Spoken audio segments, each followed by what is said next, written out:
This is Zoey, and this is Izzy.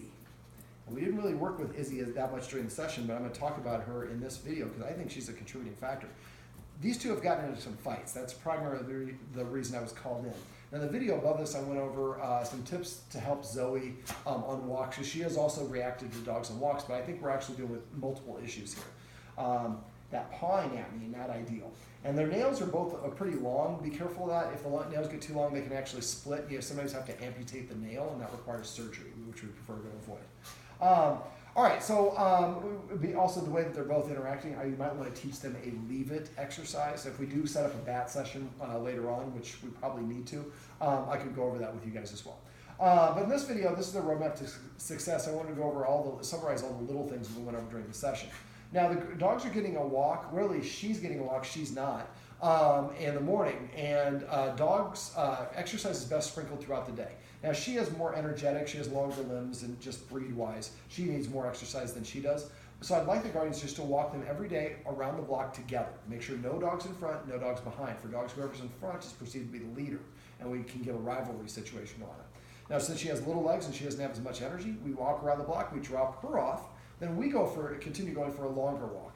Now, the guardian asked if we could go for a longer walk in the morning. That's fine, but I would like a couple games of fetch in the afternoon and maybe the laser chase or some scent games. That's something you can Google.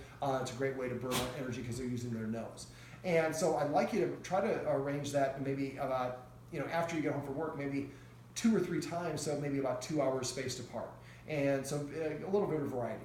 So this way the dogs, we're burning off that excess energy. And also for her, if it's a time of the day where we're probably going to run into people, do some exercise with her first. Play fetch first. Let her relax so that she's no longer breathing heavy. Then put her on the leash and take her for a walk. Taking off that excess energy would really help. Now, one of the other things the guardian might want to do, and I believe I talked about this in the video that is right below this on the write-up on my website, what I do is a U-turn. So every once in a while when I'm walking down the street, I just turn, if the dog is on this side, I turn so I'm facing that direction. So my foot is positioned like that, if you can see it. And then I crouch down, and the dog sees me crouching down, and it now is starting to come to the treat, and I take another step going the other direction. So I basically am doing a U-turn. Once I'm completely turned the opposite direction, I pop the treat in the dog's mouth, and I would say the word turn. And I walk about 8 or 10 paces that way, then do the same thing and go back. So we're basically doing kind of an oval donut. And we want to do that from time to time so that when we're on a walk with Zoey, if we see somebody that comes around the corner, we're not prepared to do we don't have the focus or whatever it is. We just say turn and just turn away. And sometimes you can turn before the dog even sees it. That's your plan B to get her out of trouble. Now, as I talked about in the video above, anytime she's reactive, we want to just immediately increase the distance until she's calmed down. Sometimes we have to block her line of sight. And then we maybe do the focus exercise that I just got done showing the guardians and help her focus on them. Then we go back out, and now she can see the other dog, and as soon as she starts staring, focus. And then we may take another step towards the dog. Stop, sit, focus. And do a staggered stop and sit as we're approaching. When he gets to the point where she won't sit or won't lie down, that's as close as she can get. And then we turn and we go a different direction so that she sees the humans are listening to me. When I tell them I'm uncomfortable about something, they don't force me to continue doing that. The guardians here haven't been doing that intentionally, but there have probably been some times where she saw things, the guardians weren't aware of it, and continue moving forward, and then she can get reactive or what we call above threshold. So exercise sprinkled throughout the day will really help. You got one that's stuck in the roof of your mouth, huh? Yes. Other things we can do are to flip the leader-follower dynamic is to help the dogs start to see the humans acting like leaders. They had a couple of quasi-rules, but not a lot of rules. Dogs kind of go through life probing, waiting to see who the leaders are, who is the people enforcing the rules, and also how far down this road or whatever can I go before they correct me. That's how dogs learn where boundaries and limits are. So some of the rules we went over, not being allowed to be on the furniture, we're both breaking a rule, but they don't know it yet. Prior to the session, she was allowed kind of on the furniture, she kind of wasn't allowed on the furniture. She's a smaller dog, she likes to snuggle, and she's not as much into this. Also, she has longer nails, and we were worried about damaging stuff. But that can create an imbalance. So I get to see that you have more status being able to sit, and you get more attention with the humans. That can create a little bit of a jealousy. I'm not so sure that she's not the one starting it. I haven't seen it. These are very, very infrequent fights. They haven't really required any emergency vet visits, but we want to stop any fights from happening at all. The more that dogs start to see that all the humans are being in a leadership position, sometimes that helps them kind of adopt more of a follower's mindset. The more that we enforce rules, the more the dogs start to see us acting like leaders. So one of the rules would be not being allowed in the furniture. Now, if we want to snuggle with the dogs, we can always go down to their level and snuggle with them. But just for at least a month, or as long as these problems are still going on, no furniture for both dogs. Now, they both sleep with the guardians, and so she has to get picked up, she can jump up, but I would maybe alternate. One night I'm going to pick you up and put you on, and then invite you up. Next time I'm going to invite you up, and then I'm going to pick you up. So it kind of goes back and forth. And this is only for good behavior. So if one starts growling at the other, that dog has to get down off the furniture. This is a privilege, not a reward. And make sure that you guys are always inviting her up, since you're always kind of inviting her up because you do it through your lifting. But if she jumps up on her own, that's kind of more of a leadership role. We want her to be more of a follower or passive role. Other rules, the dog has to sit before you let it in or out of the door. So say sit. If they don't sit within 3 seconds, walk away, sit down somewhere, wait 1 minute, then go back to the door and tell them again. If they don't sit, then I'll walk away from 2 minutes, then for 4 minutes, then for 8 minutes. Keep them on double the length of time until when you say sit, they sit. And as soon as they sit, you open the door and let them out. And if she sits and she doesn't, I would let her out and not her. Eventually, they'll both go to the door and sit as a way of asking, and then you can do it both directions. The guardians have been free feeding them, although they have no problems with that. Structure is important, and eating is a very important activity for dogs, so I would recommend the guardians go to a structured feeding. I would use passive training, which I talked about off camera. So when she takes her first bite of food, maybe her word is sushi. When she takes her first bite of food, maybe we call it lasagna. Whatever you want. You can, favorite name of a restaurant. I say grub chow feast. Whatever words you want. But when she takes her first bite of food for 2 months, she hears the word sushi every time. When she hears sushi, there's no food in her mouth. So it does not mean eat to her, but it means eat to her. Just having that command word can be really helpful. And again, it's kind of cute and funny. For dogs, they eat in the order of their rank. So the humans whoever's feeding needs to eat first.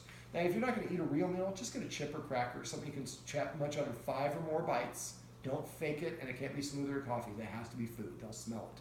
And when I get done, then I give her permission to eat if it's her turn or hers. They're so close in age, I'd probably alternate back and forth every other day. I was originally thinking she was more the instigator, but we don't really know for the fights. And if that's the case, then if she was the instigator, I would have her eat first. But if we don't know, I'd probably bounce back and forth, or whoever's being well behaved. So if she protests and she doesn't, then I would let her eat first. And when she takes her first bite of food, come up with her command word, say it for 2 months, and then the same thing with her with a different word for 2 months. They eat out of different bowls, but now they have to watch the human eat first, and then they have to wait for permission to eat, and they have to watch whether their sibling, one of them eat first. And after a while, that just kind of helps add a little bit more structure. It's something we're going to do every day anyways. When the humans are eating, the dog should not be within 7 feet of the humans. I think I've heard that both of these dogs sometimes are on their laps when they're eating. That's very confusing for dogs. It would be a challenge to be within 7 feet of a dog who's eating or has a high value item. Also be careful. We have no problems with possessiveness, but if one of the dogs is eating a Himalaya and the other dog comes nearby and keeps on walking back and forth, it's not just accidental. I'm trying to wait, or I might be trying to intimidate. So then I might intercede and say, no, Zoe, you move away. She's eating the Himalaya. You need to give her their 7 feet. We need them to see us acting like leaders by dispassionate actions where we are interceding on their behalf. Let me see. So if you see that, make sure if they both have one and opposite ends, that's great. But if you see staring, that's usually the first sign. So that'd be a great way to do the focus. And we did the focus exercise here, but we probably should do the focus here. And that's definitely something I want her to work on. Izzy really only knows sit and dance. She doesn't know very many commands. So one of the things I'd like the guardians to do is to teach her new tricks or commands. I'd love to see the guardians, each one of them teaching her 4 new commands. And teach the ones that she already has if you can. So now they all have the same commands. You could both get in a rollover, a dance, or whatever it is. So 1 week, maybe the guardian who's filming me right now teaches them on Sunday how to roll over. And all week long we practice it. The next Sunday, the next guardian takes over and she teaches her how to play dead. And then we practice it all week long. And so you do this back and forth, 1 command a week for 2 months, and now she owes 8 or she owes 10 commands now. That's going to really boost her self-esteem. Let me see, what else?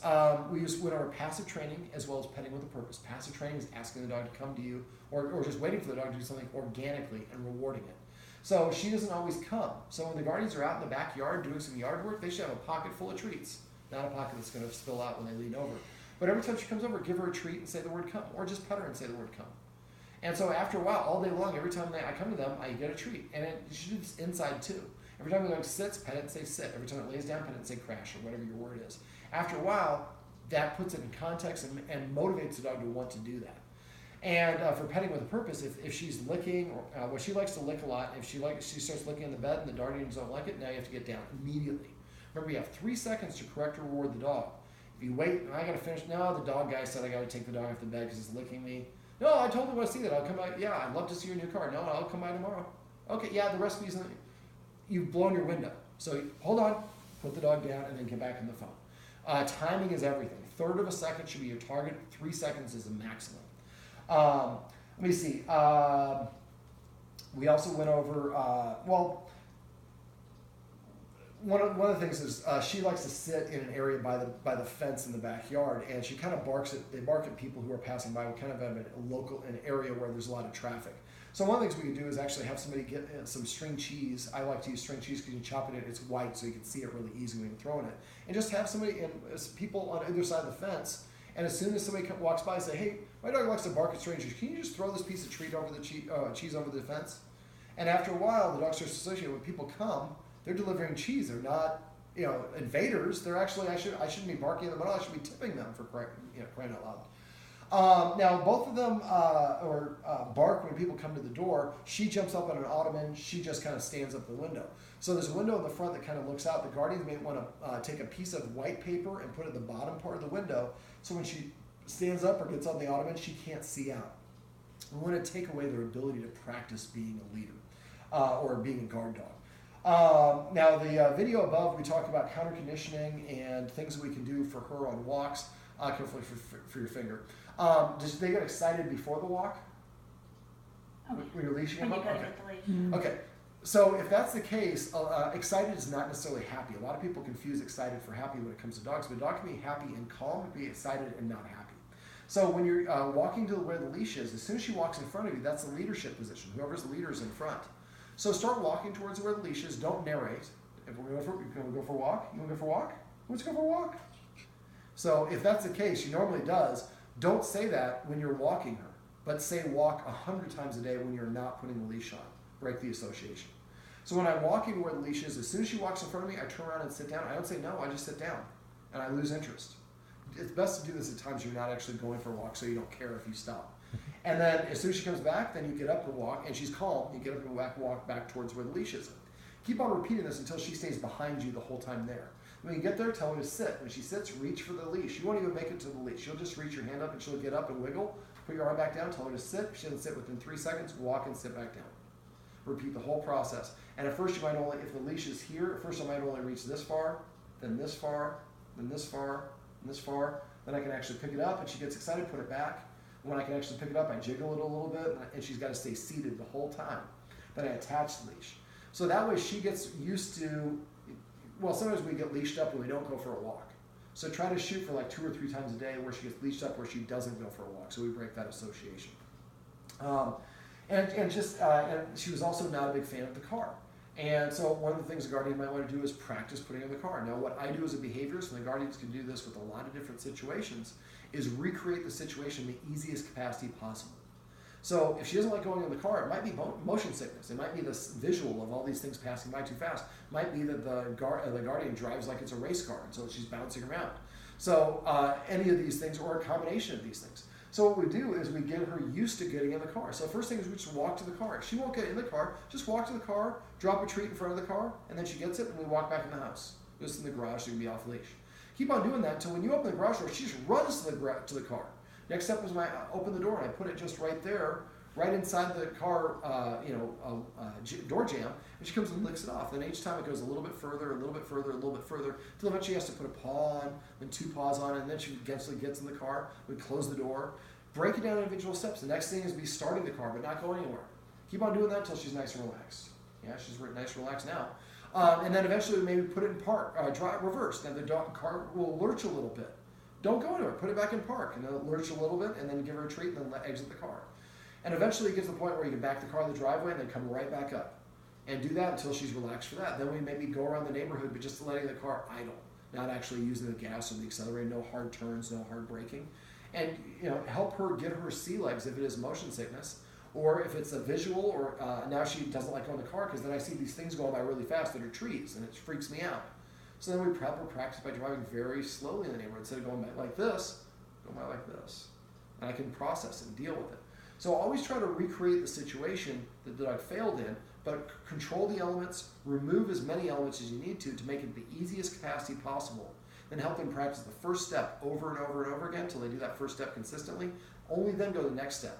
Once you've done all the individual steps, then you can string them all together in the easiest capacity possible, and you work your way back up to eventually the hardest capacity possible, and then the dog has been practiced at doing it how we want them to do it.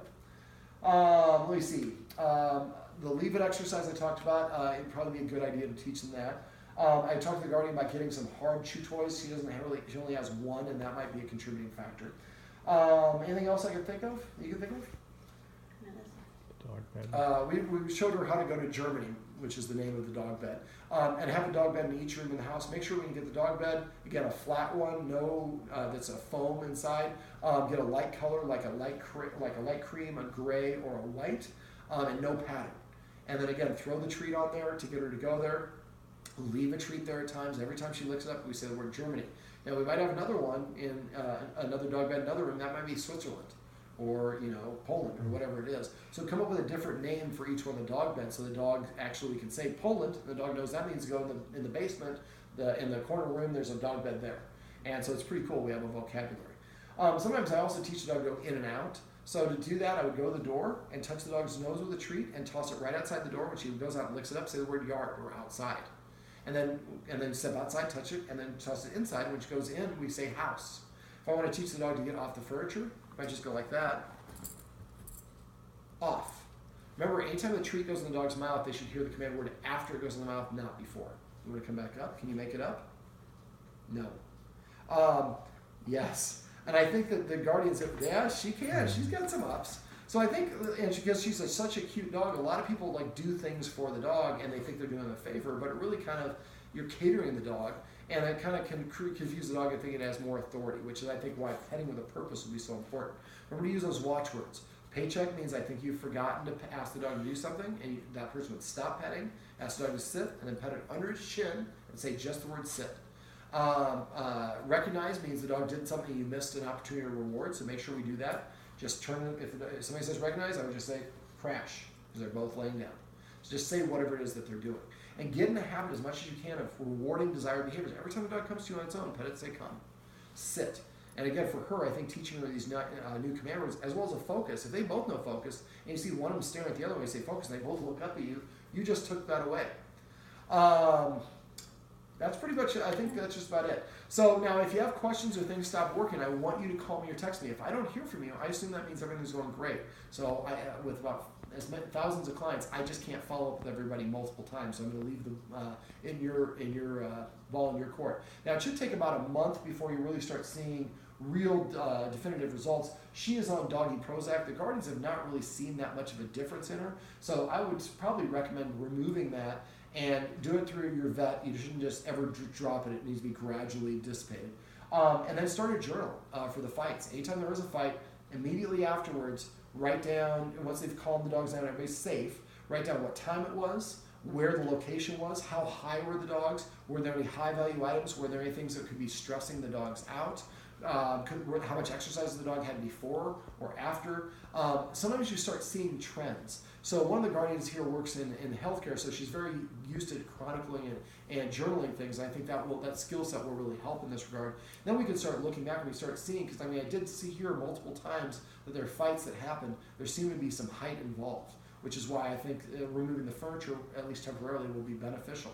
But after a while, you start noticing with these trends, every time this combination of things happens, that's when the fight seems to happen. Like I said, if I don't hear from you, I'm assuming everything's going great. So please let me know. I don't care if it's 6 years from down the line before you get to your next fight and you have a question, call or text me. All right, well, this is Izzy, and this is Zoey, and this is their roadmap to success. As you can tell, they're crazy, high-energy dogs, but this is a sign of a successful session for me. Remember, everything you do trains your dog. Only sometimes you mean it.